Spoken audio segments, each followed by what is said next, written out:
couldn't be better either. I'm in Labrador this morning, actually out on the coast, and enjoying the morning. You've got your hands full, and I'm glad to know that you're in your riding and enjoying what the beauty of Labrador is. But you've had some pretty intense meetings, one just a few days ago, I think, or maybe last weekend it began, with invitation to the Wabush Mines pensioners to talk about their potentially perilous situation. What's the update?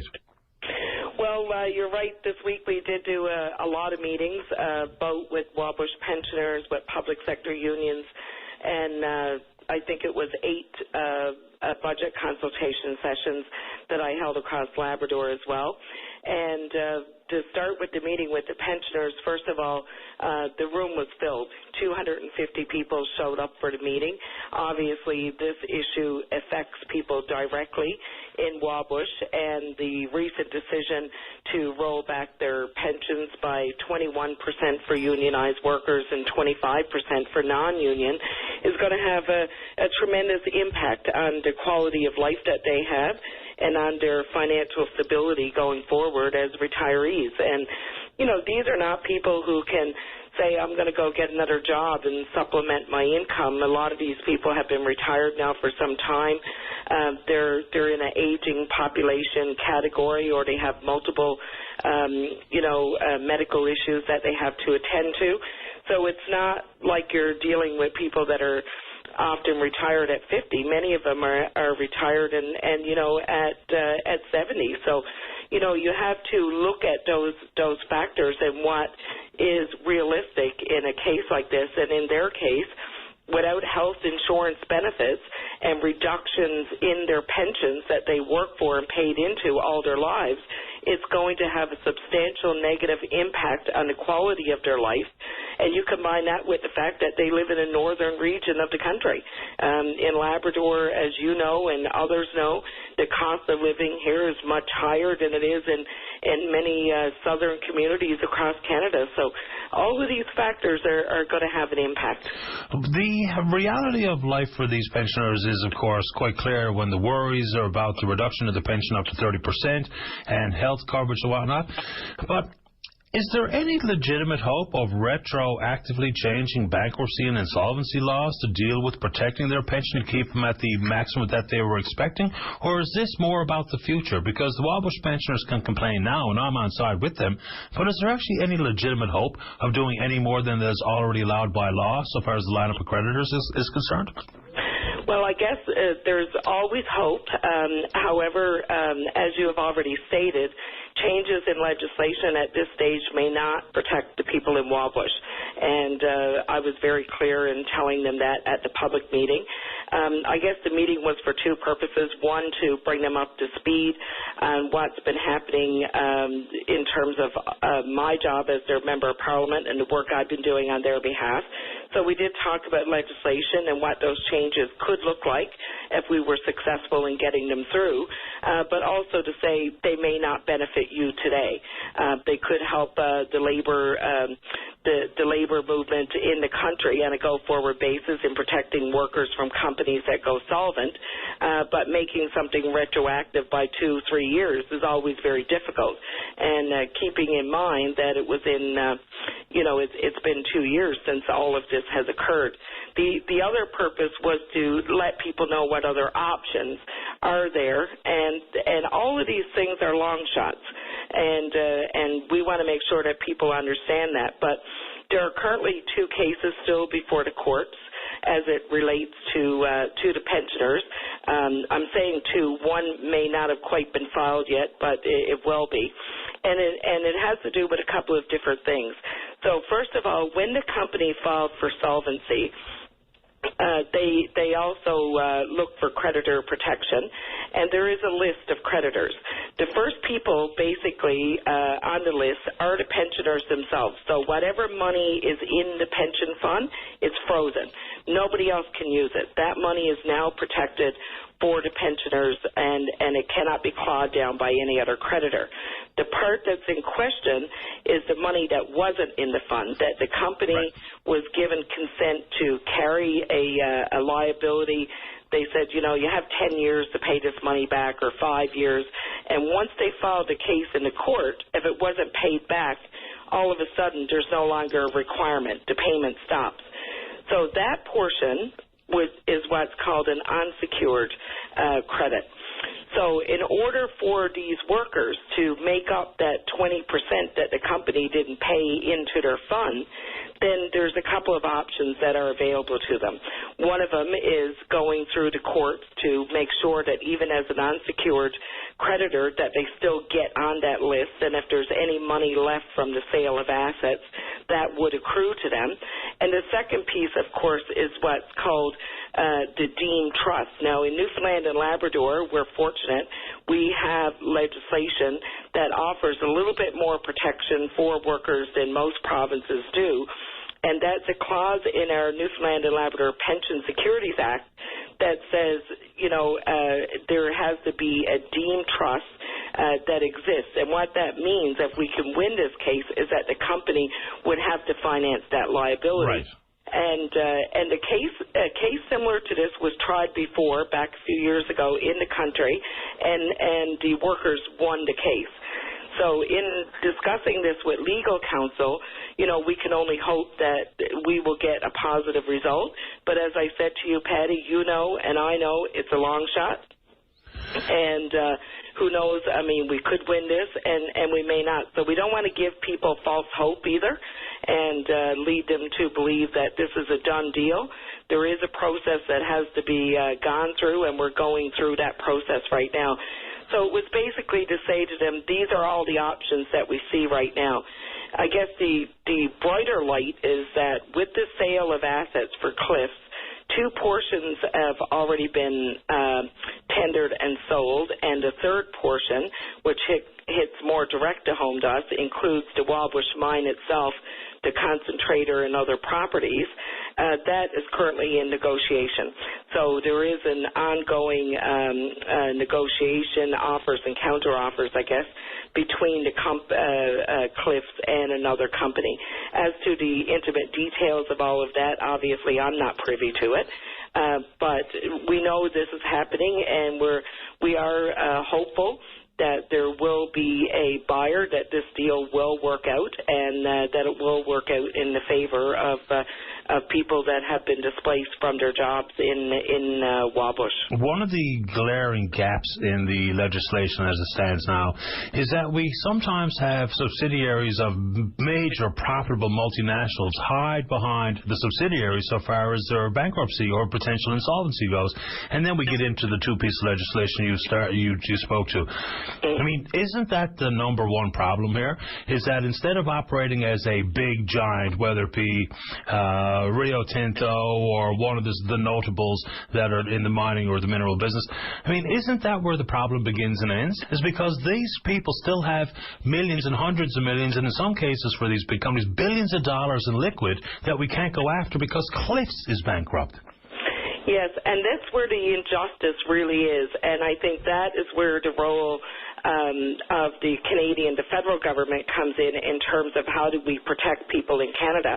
Because, as you know, many of these multinationals, just as you have just stated, are dividing their assets, and they're bankrupting Canadian assets or Canadian companies. Such has been the case with Cliffs. We've seen many other examples of this. So, they may have assets in other parts of North America, say in the U.S. or even in the U.K., wherever in the world, and they're still earning profits and revenues from those assets. And in this country, apparently, under the CCAA, you can go back up to 12 months to see if there was any, let's say, ill play by the company to do this. But and I know that, they know the rules better than we do. And they're going to make sure that going back 12 months is going to be clean and clear. So a lot of these restructuring of companies and stuff like this may have started like 5 years ago. I'm not saying that's the case with Cliffs because I don't know that, I don't know that to be true. But in many cases, I'm sure that's that's the way a lot of these things are dealt with. Oh, of course it is. Their plans and their forecast financially is much more understood, as are the laws and available loopholes by companies rather than individuals, unions, and the politicians alike. Let's move on from that issue. It's tangly, and we'll keep our ear to the ground and see what becomes of it. There's a few other things. Did you want to bring up an issue or two of your own choosing, or whether it be the new potential transportation issue between the Nazi of it and Peter Woodward's involvement? What else you got on your mind? Well, there's so many issues in Labrador. Let's pick one more. Through all these budget consultations, let me just tell you that, there's a lot of need for infrastructure, and there's a lot of need for many initiatives to move forward in Labrador. So, first of all, I can tell you I've been given a very tall agenda and a very broad agenda to move forward with. I feel very lucky in Labrador to have a group of people and a government in the province that I can work with, first of all. I think that has been a major setback for Newfoundland and Labrador over the last number of years. And this week in Labrador, I did have the opportunity to have a number of the MHAs as part of these discussions, and the Minister of Finance for the province, Minister Cathy Bennett, was there as well. And, so having all of these ears in the room and having those all people hearing everything and being on the same page, first of all, Paddy, it helps. Some of the really tall orders, I guess, that we are expected to deliver on in Labrador is going to be to try and secure the stuff around broadband and fiber optic technology for Labrador communities. Mm-hmm. And the federal government has said that they want to make internet and broadband a priority, and especially looking at, rural and northern regions. Many rural regions of Canada are the ones that are left behind, and especially in the north, probably more behind than most. So that came up at a lot of discussion groups. And the other piece is always the Trans-Labrador Highway. And this was probably the number one priority coming out of all the discussions that we've had.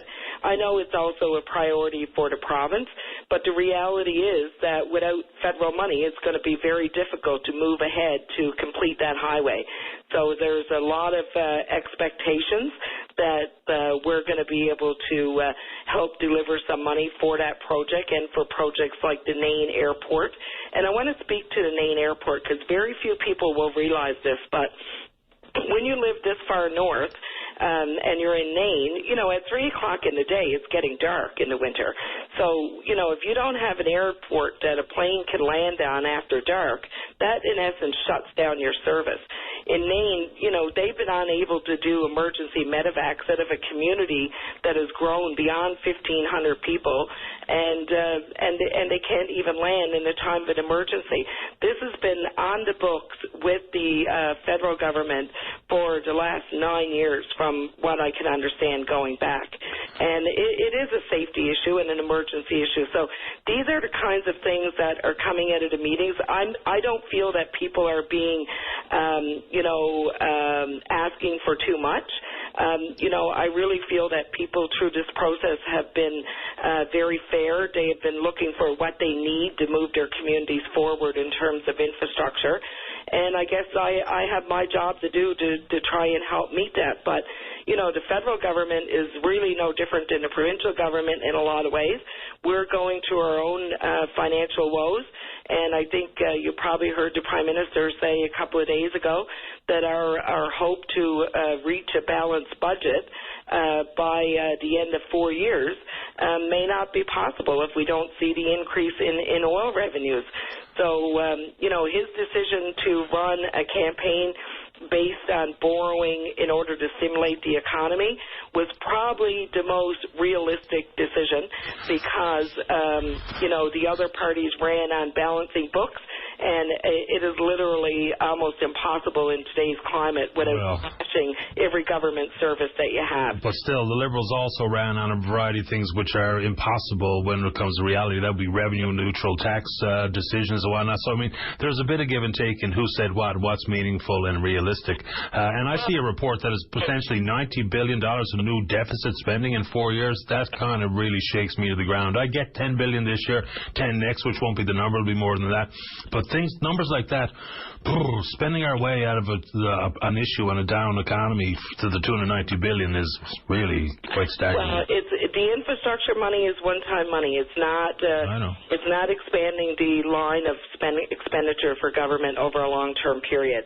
So, when you look at, and I'm just using Labrador West as an example, when you look at hundreds of houses on the market for sale and so many skilled tradespeople walking around without jobs, this is just one example of many regions of Canada.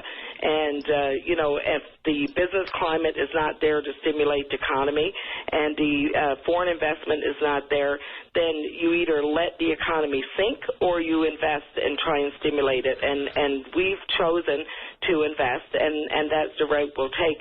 But, Paddy, one other issue you and I talked about before on your show had to do with the residential school survivors and the fact that Newfoundland and Labrador was in the courts fighting to be added to the list and recognized as part of the residential school program. They're trying to negotiate that out of court now, right? We're on a 30-day break. We're trying to figure it out, yeah. Yeah, absolutely. And I think it's a good thing. I've said it from the beginning. I don't think government should be in court on these issues, that they should be trying to find a solution with the people that are involved. And I'm hopeful that they will find a solution. I hope it doesn't have to end up back in the courts again. So I wanted to mention that because a lot of these residential school survivors, a lot of those individuals are in my riding as well as other regions of the province, and they should not have been left behind in the first place. It's unfortunate that it's had to go to this level to try and get recognition and be resolved, but I'm hopeful that it will be, and I really hope it doesn't have to go back to the courts again. I hope there can be a resolution because these people have suffered far too long and have suffered far too greatly. No one argues with that. I appreciate your time this morning, Yvonne. Thank you, Paddy, and you enjoy your weekend. And same to you. All right, come to Labrador and visit us sometime now. I'm pushing that hard here at work. I want to take the show around the island and absolutely to Labrador. Well, we have the Labrador Winter Games coming up in March. The opening is on March 13th in Happy Valley Goose Bay. Every community will have teams there, and man, it would be fantastic to have to host a VOCM open line there. I'll have to talk to my friends at Air Labrador. All right, there you go. Thanks, Yvonne. Okay, thanks, Paddy. Bye-bye.